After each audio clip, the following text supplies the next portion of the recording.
কোস্টগার্ডের আধুনিকীকরণে সব ধরনের ব্যবস্থা নিয়েছে অন্তর্বর্তী সরকার। একথা জানিয়েছেন স্বরাষ্ট্র উপদেষ্টা অবসরপ্রাপ্ত লেফটেন্যান্ট জেনারেল মোহাম্মদ জাহাঙ্গীর আলম চৌধুরী। বলেছেন, নিয়মিত টহলের মাধ্যমে সীমান্ত রক্ষায় কোস্টগার্ড কাজ করছে। সকালে রাজধানীর আগারগাঁয়ে কোস্টগার্ডের ৩০তম প্রতিষ্ঠাবার্ষিকীর অনুষ্ঠানে যোগ দেন স্বরাষ্ট্র উপদেষ্টা। এ সময় তিনি আরও বলেন, ছাত্র জনতার আন্দোলনের মধ্য দিয়ে জন্ম নেয়া নতুন দেশকে এগিয়ে নিতে কাজ করে যাচ্ছে সরকার। আর সেই ধারাবাহিকতায় কোস্টগার্ড সদস্যরাও কাজ করছেন। সাগর নদীতে মৎস্যজীবীদের নিরাপত্তায় সফলভাবে কাজ করে যাচ্ছে কোস্টগার্ড। স্বরাষ্ট্র উপদেষ্টা জানান, আন্দোলন পরবর্তী সময়ে কোস্টগার্ড সদস্যরা আইন শৃঙ্খলা রক্ষায়ও কাজ করছে।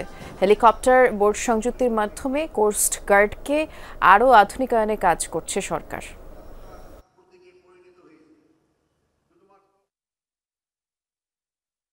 দেশের সার্বভৌমত্ব, সমুদ্র ও জাতীয় নিরাপত্তা নিশ্চিতের মাধ্যমে উন্নত সমৃদ্ধ বাংলাদেশ গড়ায় প্রত্যয়ী বাংলাদেশ কোস্টগার্ডের প্রতি সদস্য সততা, দেশপ্রেম, শৃঙ্খলা ও নিষ্ঠার সাথে দায়িত্ব পালনে ব্রতী থাকবে এই কামনা করি।